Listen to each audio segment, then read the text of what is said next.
नमस्कार,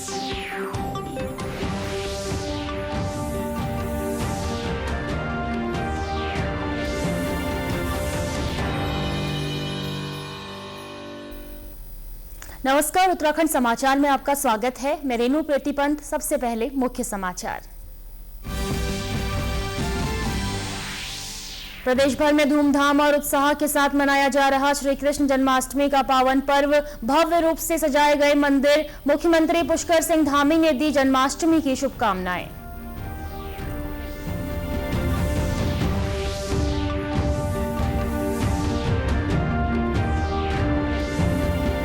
राष्ट्र आज पूर्व प्रधानमंत्री अटल बिहारी वाजपेयी की पुण्यतिथि पर अर्पित कर रहा श्रद्धा सुमन। प्रधानमंत्री नरेंद्र मोदी, गृह मंत्री अमित शाह और मुख्यमंत्री पुष्कर सिंह धामी ने राष्ट्र निर्माण के प्रति अटल जी के समर्पण और योगदान को किया याद।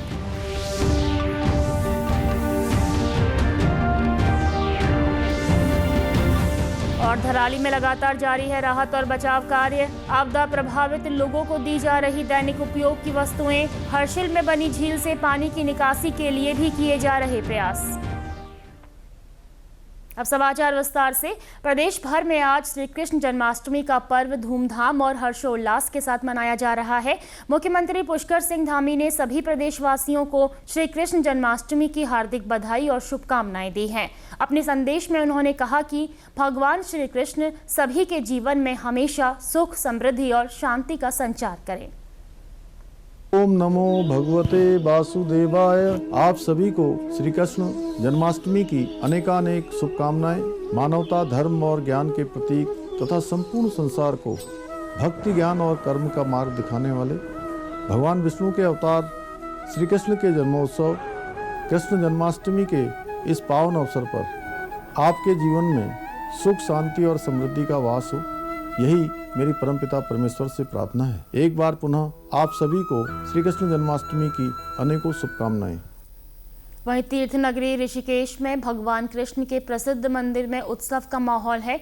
मंदिर को भव्य रूप से सजाया गया है। भगवान कृष्ण का श्रृंगार खूबसूरत फूलों से किया गया है। श्री कृष्ण जन्माष्टमी के पावन अवसर पर ऋषिकेश स्थित मधुबन आश्रम के अध्यक्ष परमानंद दास महाराज ने कहा कि जन्माष्टमी के दिन भगवान कृष्ण जो पोशाक धारण करते हैं वह विशेष तौर पर वृंदावन से बनकर आती है, जिसको बनाने में करीब 1.5 महीने का समय लगता है। भगवान श्री कृष्ण की पोशाक और श्रृंगार मुख्य आकर्षण होता है। इसके साथ ही भगवान को 56 भोग लगाए जाते हैं। गीता में कहते हैं कि जन्म कर्म चमे दिव्यम, कि उनका जो जन्म है और कर्म है वो दिव्य है। वो अजन्मा होते हुए भी जन्म लेते हैं। तो इसलिए हम भगवान कृष्ण की जन्म उत्सव बहुत धूमधाम के साथ मनाते हैं। जन्माष्टमी के दिन भगवान पोशाक धारण करते हैं। वो स्पेशल वृंदावन से बनकर आती है। उसको बनने में लगभग 1.5 महीने का समय लगता है। तो वो भगवान का जो श्रृंगार और भगवान की जो पोशाक है वो मुख्य आकर्षण होता है भगवान जी का। भगवान का जो पूरा ऑल्टर है वो सुंदर ताजे पुष्पों से सजाया जाता है। पूरा मंदिर लाइटिंग होती है और भगवान को 56 भोग लगते हैं। दिन भर जो है भक्त लोग कीर्तन करते हैं। रात को भगवान का 12 बजे महाभिषेक होता है। तो हर साल इनके कृपा से आ ही जाते हैं। अब तो हम लोग अस्वस्थ हो गए। पहले शुरू में इनका कपड़ा हम बनाए थे, घर पे दिए जाते थे पंडित जी, तो 2-3 कपड़े इनके बनते थे। लेकिन ठाकुर जी की कृपा से अब तो एक से एक कपड़े बनते हैं। लेकिन खुशी इसी बात की है कि 2-3 साल हम अपने हाथ से सिले भगवान जी, और बहुत मनोयोग से इन्होंने बड़ा मेहनत किया और बनाया मंदिर। पूर्व प्रधानमंत्री और भारत रत्न अटल बिहारी वाजपेयी की पुण्यतिथि पर देश ने उन्हें श्रद्धांजलि अर्पित की। प्रधानमंत्री नरेंद्र मोदी, भाजपा अध्यक्ष जेपी नड्डा, गृह मंत्री अमित शाह और रक्षा मंत्री राजनाथ सिंह सहित कई नेताओं ने वाजपेयी जी के योगदान को याद किया। प्रधानमंत्री नरेंद्र मोदी ने कहा कि अटल जी का राष्ट्र निर्माण के प्रति समर्पण और सेवा भाव आत्मनिर्भर भारत के लिए प्रेरणा है। भाजपा अध्यक्ष जेपी नड्डा ने उन्हें सुशासन का आदर्श और कार्यकर्ताओं का प्रेरणा स्रोत बताया। गृह मंत्री अमित शाह ने कहा कि वाजपेयी जी ने मूल्य आधारित राजनीति की नींव रखी और पोखरण परमाणु परीक्षण से लेकर कारगिल युद्ध तक देश का नेतृत्व किया। रक्षा मंत्री राजनाथ सिंह ने अटल जी को सशक्त और समृद्ध भारत के निर्माण का ध्येय समर्पित करने वाला महान नेता बताया। अटल बिहारी वाजपेयी के विचार और योगदान आज भी राष्ट्र के लिए मार्गदर्शक बने हुए हैं। वहीं राज्य के मुख्यमंत्री पुष्कर सिंह धामी ने उनकी पुण्यतिथि पर सोशल मीडिया में लिखा कि भारतीय राजनीति के अजात शत्रु, प्रखर वक्ता, कुशल राजनीतिज्ञ, भारत रत्न परम श्रद्धेय अटल बिहारी वाजपेयी जी की पुण्यतिथि पर कोटिशः नमन। आपकी अद्वितीय व्यक्तित्व, ओजस्वी उद्बोधन और राष्ट्रवादी विचारधारा ने भारतीय राजनीति को नई दिशा दी। आपका जीवन देशभक्ति, समर्पण और सेवा का अनुपम उदाहरण है, जो हमें सदैव राष्ट्र निर्माण के पथ पर आगे बढ़ने की प्रेरणा देता रहेगा।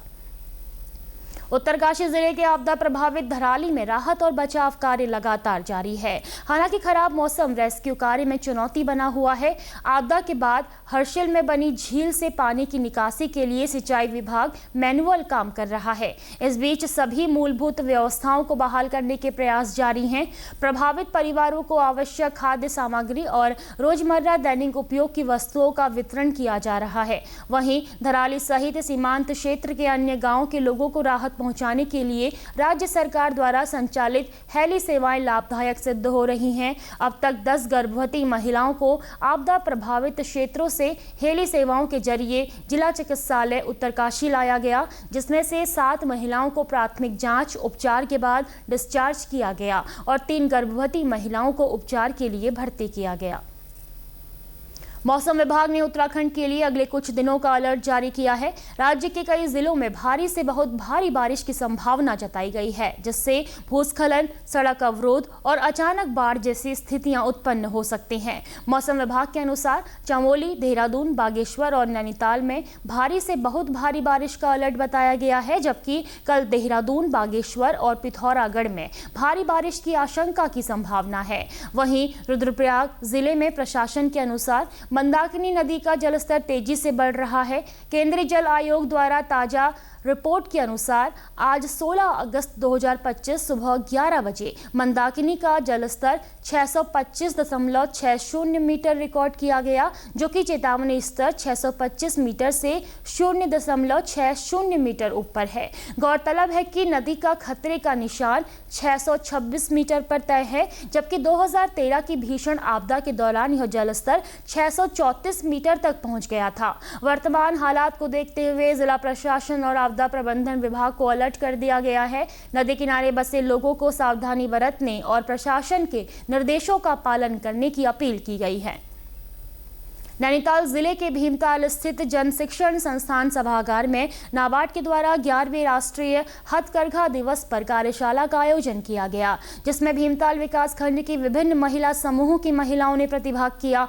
कार्यशाला में नाबार्ड, जिला उद्योग केंद्र व बैंक अधिकारियों ने हथकरघा उद्योग बढ़ाने की योजना पर जानकारी दी है। कार्यशाला के आयोजक नाबार्ड के DDM मुकेश बैलवाल ने बताया कि सरकार द्वारा हथकरघा को बढ़ावा देने के लिए विभिन्न योजना चलाई जा रही हैं, जिसका लोगों को लाभ उठाना चाहिए।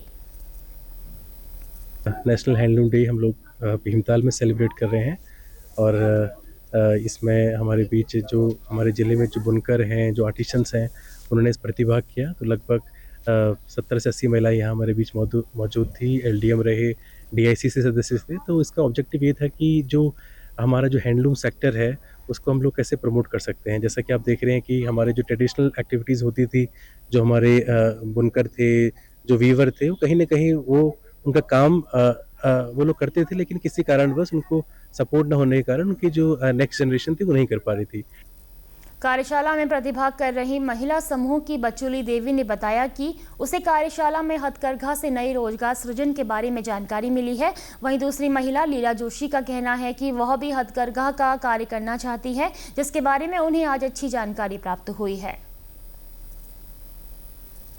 कार्यशाला हुई थी हथकरघा पे, वो मुझे भी लगता है कि मैंने आज पहली बार अटेंड की है और इसमें हमको ये लगा कि जो नई चीज़ें उभर के आई, जो हम बहुत पीछे भूल चुके थे अपनी पारंपरिक चीज़ों को, वो यहाँ पे नया सीखने को मिला।